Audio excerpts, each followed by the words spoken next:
So, Jason, tell me about the call stack and how past trauma gets amplified the longer you've been doing this. You had mentioned about certain triggers and things that you've experienced, and kind of tell me what that looks like or what it looked like to you. Yeah, I mean, you say the word surprised, and that's exactly what it was, because no one prepared you for it.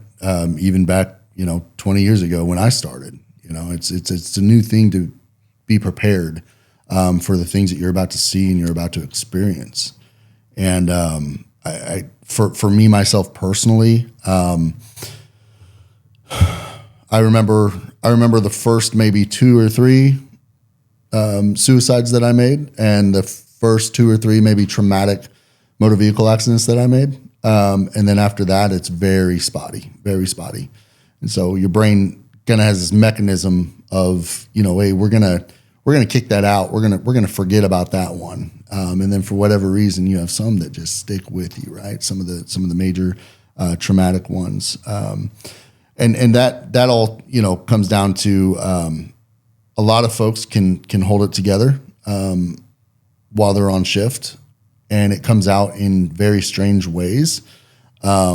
There's an emotional cup that I like to use, it's probably cliche to the clinicians that are listening, if there are any that are listening, but it's this cup, right? And it has, guilt and shame and pain and, all these anger, right? All these things that happen and these things that you get. And it's so different for every first responder. It could be survivor's guilt for a first responder. It could be, why did this, 2-year-old have to go? Why am I still here? Why is my 2-year-old still here? And this 2-year-old had to go.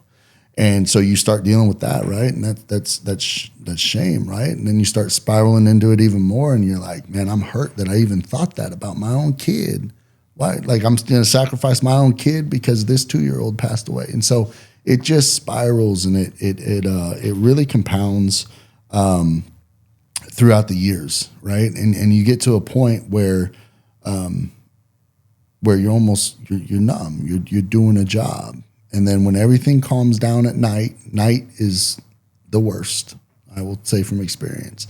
Everything calms down at night, and you're not in bunks anymore. You can't roll over and BS with your friends before you go to sleep anymore. You're in these dorm rooms that are completely sealed off from the world, right?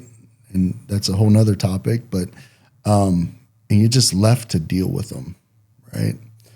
And I think the cumulative stress now it's getting better because people are having tough conversations.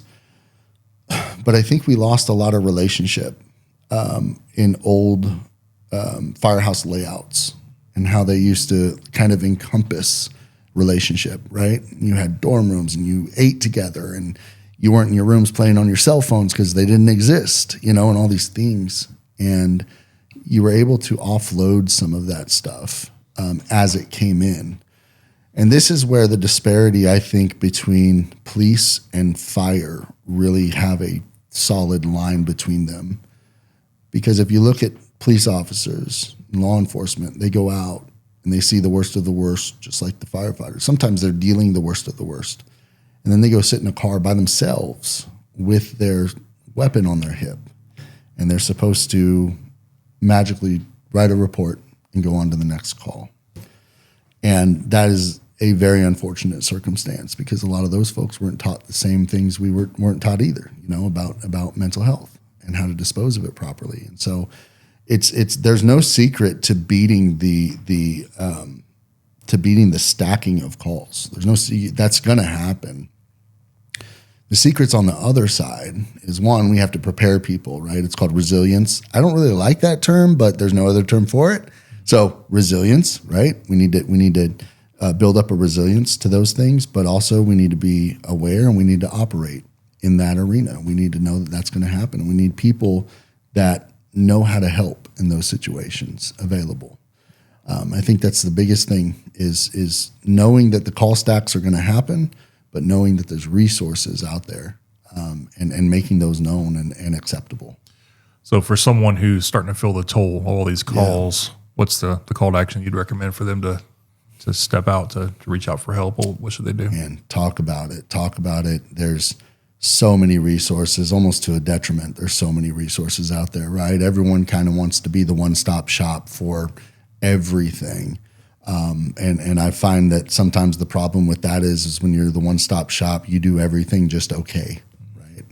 And so really do your research, talk to your friends, talk to your peers. It might be a 15-minute hot shot. One thing that we've done that's been really cool is we've just set up different peer support groups across the region. And so, if someone's having a problem and they don't want to tell somebody at their, organization, call somebody from another organization that's part of their peer support group, and talk to them about it. And most peer support interactions that I've been involved with are 10, 15 minutes. And it's just somebody just, hey, made a tough one today. Just want to talk it out with you, man. And, tell you how I was feeling. And it turns into talking about the kids' baseball games on the weekends, and it slowly starts going that direction. But it's important to reach out to somebody. Yeah. There's resources out there. Yeah. You gotta look. Well, Jason, thank you for being one of those resources. Absolutely. And we talked about, in previous episodes, smells, how they trigger something. Well, when you said that about modern dorms and how it used to be, it triggered something to me from the 80s when I went to Houston Firefighter Station 63 over by the airport. Yeah. I remember the big room with the bunk beds, and they were all in the same room. Yep. And then now, we were filming at the Woodlands the other day, and there's that balance of what's good for the firefighter, because now they've got separate rooms and tones are different in each room too, so that you can sleep better throughout the night. Lighting's different. Yeah, 100%. So much has changed to try to improve the firefighters' well-being, but yet you still, there's areas that you're lacking, like you mentioned there before. So since they're going to be isolated, in these environments, they've got to find that community and the places to talk. And one last thing on this particular topic, you have created a blog area for those conversations to keep going. Tell me about that blog and what's that done for firefighters. So Leadership One started as an initiative to bring leaders into one place. And it's not leaders as in chief officers, captains, EOs. It's leaders as in leaders in the mental wellness world. Right. And so you could be any rank. And one thing that I'd like to do with the blog, and that's already in place, is provide an area for anonymous posting.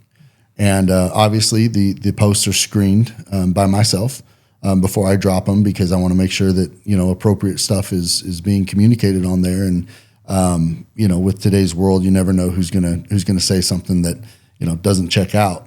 But it is truly anonymous. I don't see who posts anything unless they put their names. And then there's there's room for dialogue. You can leave a comment, and we can just start those tough conversations. And if you don't want to be anonymous, you don't have to be. You can put your name down, and we'll get after it. But the Leadership One blog is something that was recommended to me that I should do from an attendee at a conference after I spoke. And he's like, "Hey, have you ever thought about opening this up on the website?" And I was like, "I have no idea how the hell to make one, but I'll give it my best shot." Yeah. And here we are, you know? And so another thing with the blog too, is it's not just an open forum. It's also a place that I will publish people's writing pieces.